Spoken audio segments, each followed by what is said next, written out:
what are we celebrating today? Today, launch ito ng Red Building, especially yung second floor ng URC Learning Center sa taas. So, ngayon natin i-formally launch yung structure. How long yung construction? How long will it take? Siguro mga 6 months yung construction. Kasi parang 2 floors, and then yung second floor is sponsored by URC, and itong first floor may ibang sponsor. So collaboration ng dalawang sponsors. Sir, when you say sponsored, sila nagpagawa ng second floor? Yes. Sila nagpagawa. Sila nagpagawa ng second floor. Itong first floor, ano pong function? Both are function as classroom. Tapos may laboratory doon, tapos may office, tapos classroom. So we are catering grade 7, 8, 9. Ang program namin, we call it, kasi we know naman the curriculum classroom. And it's target mo our out-of-school children, mga nasa street. And then gusto namin silang mabalik sa regular school. And then yung nakita namin, marami nang graduate from Cariton, nag-graduate namin sa regular school, nag-graduate sila ng elementary, and then they wanted to continue their education sa secondary, kaso they cannot dahil sa mga limitations and yung lack of resources. Tapos marami sa kanila, they have to work na kasi para extra income sa family. So, yung iba naman nagpo-continue, kaso nagda-drop eventually dahil hindi masustain na magulang, and meron ding factor ng bubuli sa school, tapos nag-terrorize ng mga terror teacher, mga ganun. So, mawalan sila ng interest. So, tumataas yung dropout na rate namin dito sa Cavite. So, we thought na bakit hindi tayo mag-follow program sa kanila. So, we created Cariton Open High School. Ang pinaka-trust ng program na Cariton Open High School is dropout and out-of-school edification program. So, we want to edify not just academically, but also yung kanilang behavior and character. So, kaya nga, ang pinaka-ano namin dito, ang core subjects namin, we call it Ensay Mapa. English, Science, Math, at saka Values. Usually it's Ensay Mapa. So we want to include character kasi academic alone. Yes, matalino ka pero salbahe ka naman, ako ka naman. So behavior, character, and yung skills mo academically must go together. So yun yung naging trust namin. So lahat ng estudyante namin dito are all dropouts. And at risk of dropping out, students, at saka yung mga nabubuli sa school, may threat sa school, at saka yung hindi na kayang mag-continue ng kanilang education. Sir, may age restriction ba tayo? Anong age namin up to, limited lang siguro hanggang 18, 17. Ang pinakamatanda namin estudyante dito sa 18. Pero ang ginagawa namin sa kanila, yung program namin, nagsisilbi rin siyang parang training dun sa mga estudyante na to. Although naka-enroll sila as grade 7 in the beginning. And then, namin sila, nire-review namin sila, train namin sila maigi, turuan namin para i-schedule namin yung kanilang Philippine Educational Placement Test. So, ng DepEd. And good news sa amin kasi meron 2 sa mga estudyante namin na nakapasa last year. Ngayon, nag-skip na sila ng grade 8, grade 9, 10, 11, 12. Nasa college na sila ngayon. So, naka-enroll na sila sa CDS Linda. And this October, another schedule namin for yung mga overage namin ng mga estudyante. So, dinadala namin sila, in-enroll namin sila dito para nag-aaral sila, at the same time, nare-review sila, and then they will take the exam. So, baga hindi sayang yung oras nila na nagre-review, parang review aral sa kanila kasi we're accredited kami ng DepEd kasi yung program is partner with the public national high school. So, yung oras nila dito, we give them may credit sa kanila. So, pagkatapos nila yung grade 7, meron silang school card. So, ganun yung from the public school na partner. Sir, ilan ang estudyante nyo dito? Ngayon, meron kami 57 students. All in all, from grade 7 to grade 9. Initially, we wanted it to keep the number of students per class as small as possible. Mga 12 lang talaga. Kaya siya 12. Drop out and after school edification 12 programs. 12 lang sana yung gusto namin. But nung nagmamapping kasi kami, ang ginagawa kasi namin hindi yung may announcement lang kami dito, then pasok kayo, invite. Kami yung pumupunta sa community, sa bahay, nag-house to house mapping kami.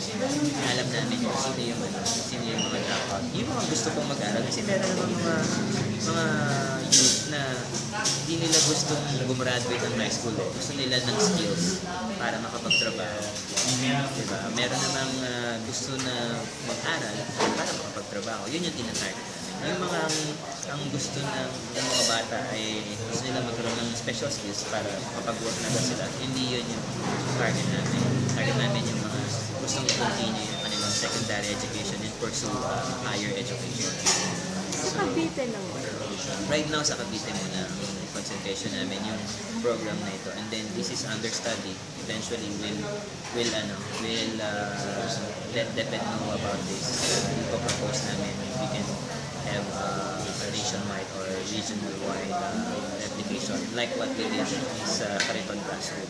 So, kasi ngayon we're partners na sa DepEd, so we are replicating the program all over the Philippines with them.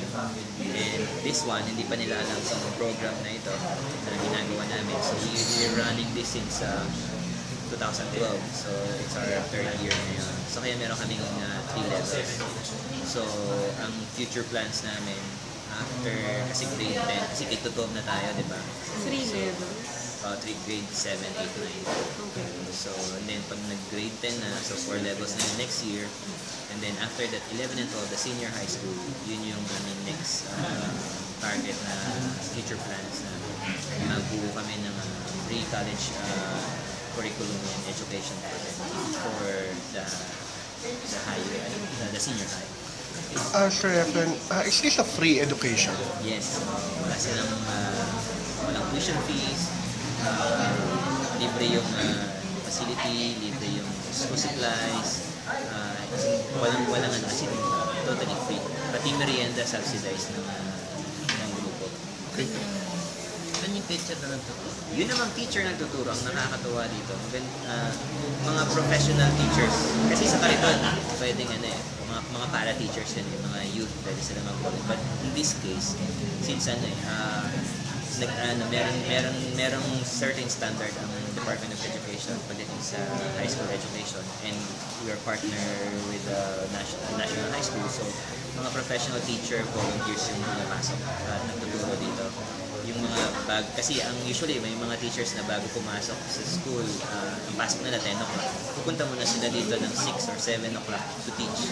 And then yung iba uuwi ng 4:30, off na sila sa trabaho. Pupunta sila dito 5 o'clock hanggang 7 to teach. So ganun yung nagiging setup. So it's there are licensed teachers, professional teachers, na volunteer.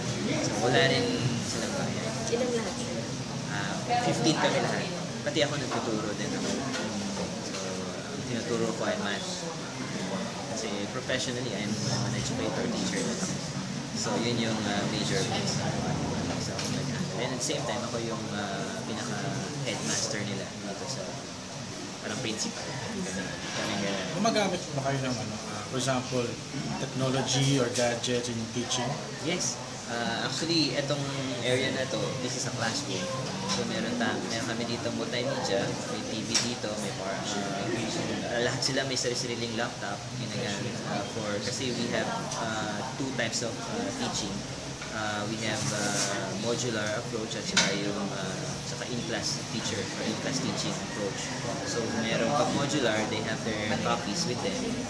They can use their laptops. Then to answer the modules, yun yung mga minor subjects, and the major subjects, the Ensay Maba, at saka yung mga skill-based subjects like PE, music, robotics. So meron kaming mga mga in-class teachers. Aside sa free education na nakukuha nila, after they graduated, may support pa bang naibibigay?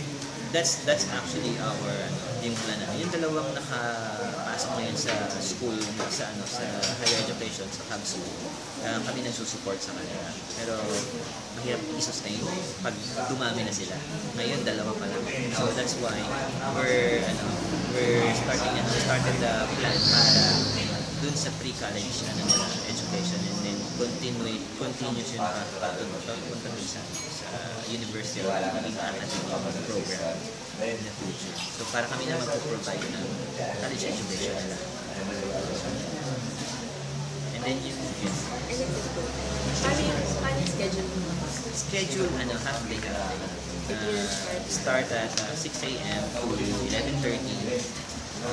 Yun, grade 7. Tapos yung grade 8 and grade 9, start kami ng 1:30 hanggang 7:00.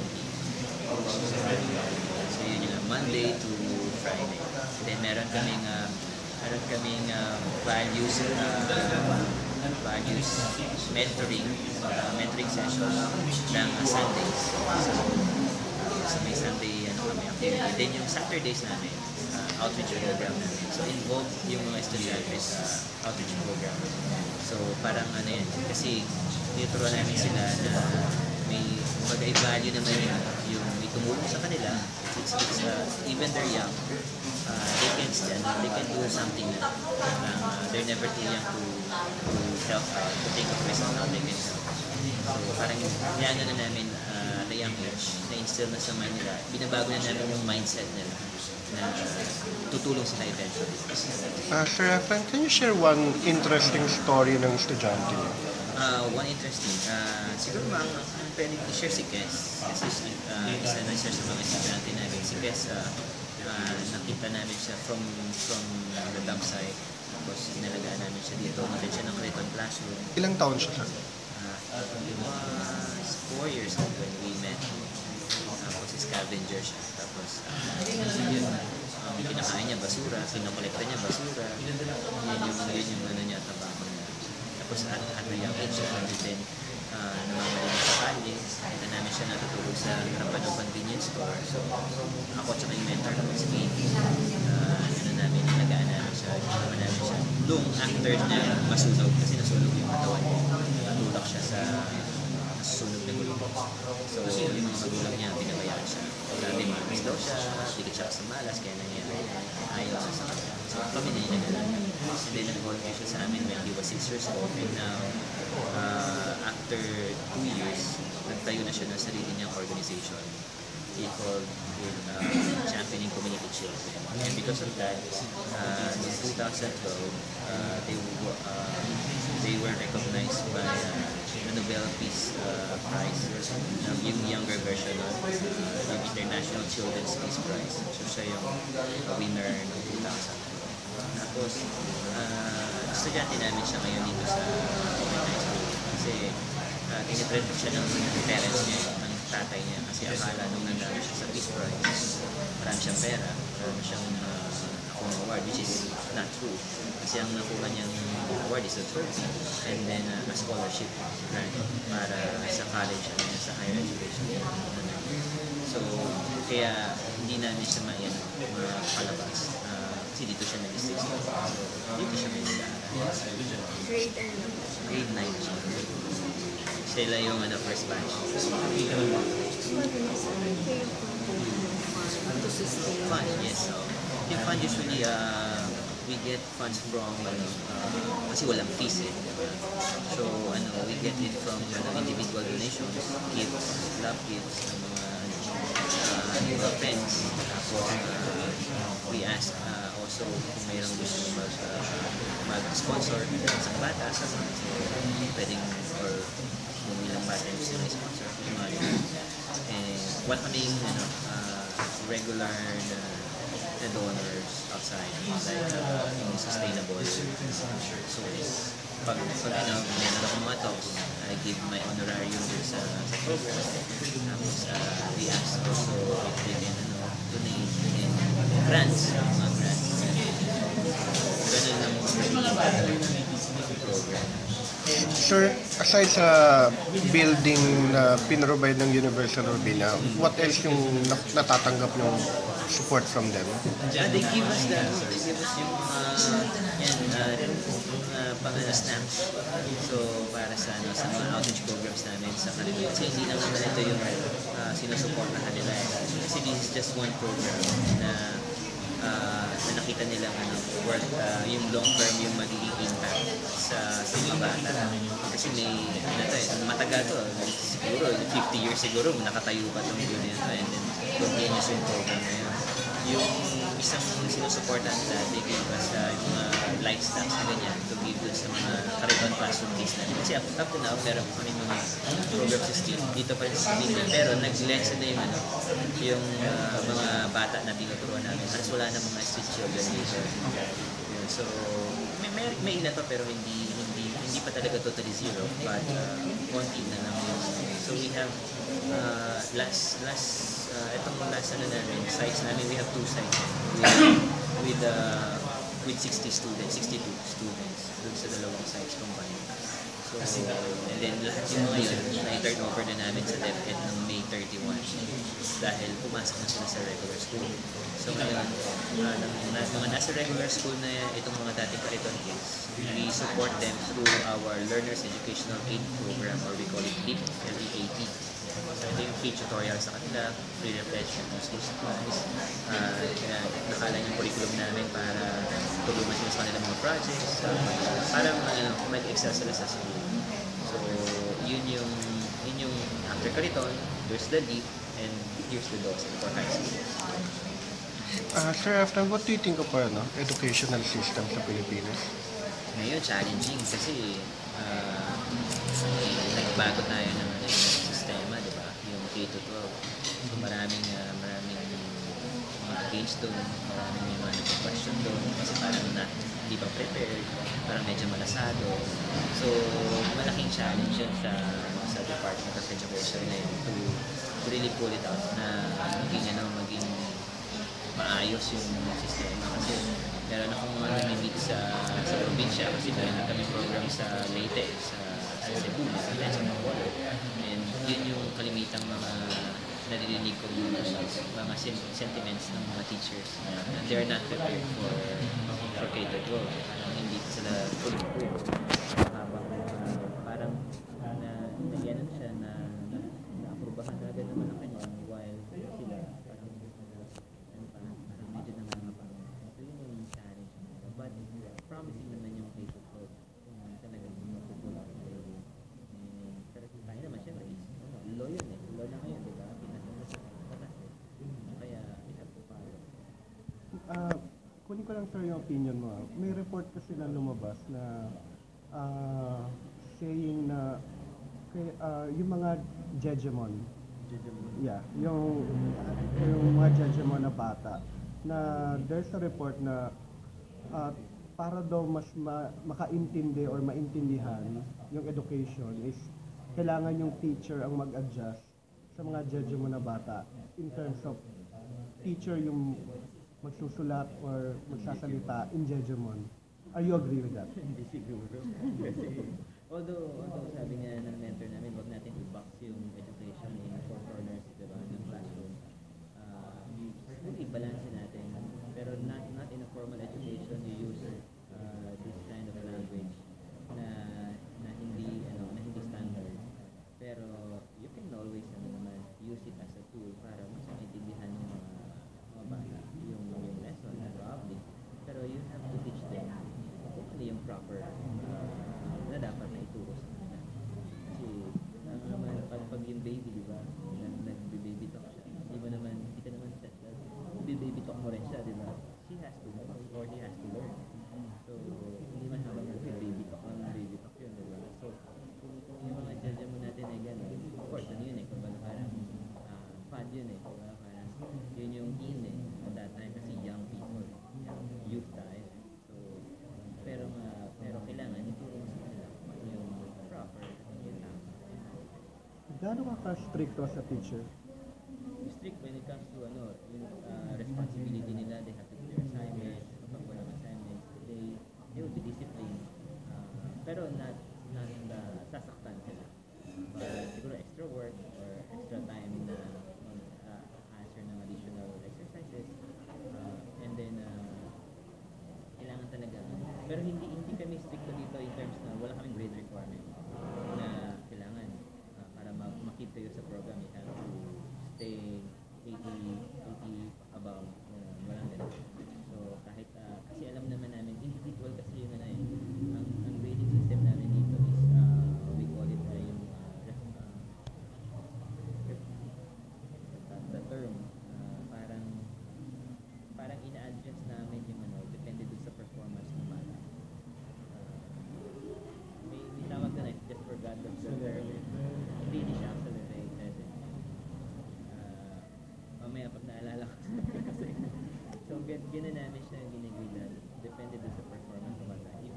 If from 1 to 10 they got 0, they will get 0. So yun yung magiging mag-a-appear dun sa performance nila. And then meron kaming certain computation to give yung descriptive descriptive grade for that. Then when nagbibigay kami sa kanila ng libreng tutorial, meron kaming mga backup teachers, professional teachers din na available po sa Saturday para sila na makakuha ng remedial. Libre din yun. So lahat ng mga support na pwede na ibigay din sa bata. Ang nagiging challenge namin yung mga magulang. Ayun, kasi libre na nga lahat, libre na bayaran dito, kuryente, may laptop, may pagkain, may school supplies. Tapos yung mga parents, minsan sila pa yung ayaw ko pasukin ng mga anak nila. Bakit ba? Parang mas matapang pa yung anak kaysa sa parents. Mas sinabi ng anak, ayaw ko po pumasok. Hindi na po. Although we had, in the beginning ng program namin, bago mag-start yung school year, meron kaming orientation sa mga parents na may kasunduan kami. May kontrata kami. Kontrata sa magulang, kontrata sa estudyante, kontrata para i-take yung photos ng mga estudyante. Kasi kagaya nito, may mga media. So para approval. So, alam ng mga magulang lalo na kailangan mag-aral yung anak nila. Sabi nila namin, i-push niyo yung anak niyo kasi yun na lang siguro yung makukontribute sa future ng anak niyo. Kung hindi niyo sila may dala sa ayos na na mabigyan ng magandang edukasyon dahil naiintindihan namin yung sitwasyon nyo, tulungan nyo naman kami. Kasi hindi biro yung binigastos namin para supportahan yung isang estudyante dito sa program. Ang estimate consumption namin per student is umaabot ng 50 to 60,000 a year. Plus yung lahat ng kasama pa educational trip libre din field trip, libre. So, sagot namin yung lahat. So, kung sabi namin, hindi biro yung mapapaaral ko. Kaya sana, important, don't take it for granted. Tulungan nyo kami. Magkatulungan nyo. Isa na yung mga magulang na sila yung asawain. Kailangan mo na rin magtayo ng Sa educational purpose. Siguro Counseling. Kaso, mahirap pag gano'n. Actually, we're thinking about that. Kaso wala kami mga volunteers na competent to do that. Mga gantong age pa lang, ako na yung pinakamatanda sa DTC. Sa DTC ako. Tapos, ang sumunod na matanda sa akin, yung mentor ko. Yung si KB, yung malaking tao dito. Sir, I have a last question na lang. Ano yung requirement para makapasok sa inyo? And paano kayo i-reach? Ang requirement para makapasok, kailangan drop out sila. Kaya nga may mga estudyante, galing sa regular school, alam nila kasi yung maganda yung program dito. Kasi doon, siksikan sila. Sabi, nag-drop na lang ako. Para doon na ako kay Kuya. Sabi gano'n. Hindi. They enjoy it here. Kasi, diba kita nila doon sa mga kasi kapitbahay, di ba? Kinukwento nila, uy, meron kaming robotics class. Assemble kami ng mga robots niya. Tapos nag-filter kami sa ganito. Libre, ang sarap na ng pagkain. May difference talaga. Mag-drop na lang ako. Sabi, hindi, yung gano'n, mag-volunteer ka na lang. Then, we'll support your education. Mag-volunteer. Mag-volunteer din sa program namin sa Kariton Classroom. Saka yung iba pang program ng Championing Community Children Care. So, turo sa mga bata. Okay. So, paano, sir, kayo marireach if may mga gusto mag-volunteer or We have our sumuporta pa? website, yung www.etc.org.ph. Meron kami Facebook account, is Dynamic Deal Company. Tapos may Twitter ako, you can search me sa Twitter ko yung Cariton Kid. That's my code name, Cariton Kid. Sa madaling pinala. And then, nandun naman yung mga telephone numbers, nandun sa website. So far, volunteers. Volunteers namin, yung sa Cariton classroom namin, we have 67 yung mga dito sa Cavite City. And then plus yung 15 dito sa 12. Plus meron kami sa Cebu, meron kami sa Tacloban, meron kami sa Color, meron kami sa NCR. So, marami na siguro ang thousands na. How do you screen? Sino yung screen mo? Meron kaming team, dun sa replication team, yung dito sa 12, kami nag-screen, saka yung sa Cariton classroom. Yung mga replication namin, meron kaming team na replication team namin, sila yung nag-screen naman, nag-train ng mga volunteers outside Cavite City. Tapos ngayon, meron kami naka-deploy na tatlong volunteers sa Leyte. So, nandun sila, stay-in sila doon. Uwi sila bukas. Today para sa family. Then, babalik ulit sila sa September. Tapos, nakabuo na kami doon ng pool of volunteers na taga-roon, mga survivors. So, tinatry namin sila. So, ganun yung sistema namin. Kailangan namin mag-deploy ng mga volunteers para i-train yung mga magiging volunteers dun sa community. Kasi we want to get volunteers from the community para may ownership dun sa program. Kasi pag yung coming from here, syempre mawalan ng parang volunteers fatigue yung term nila. Unlike kapag volunteers came from dun sa kung saan kami nagsiserve, mas mayroong ownership kasi ang tinutulungan nila yung community nila. So mas makikita nila yung value ng ginagawa. Aside from robotics,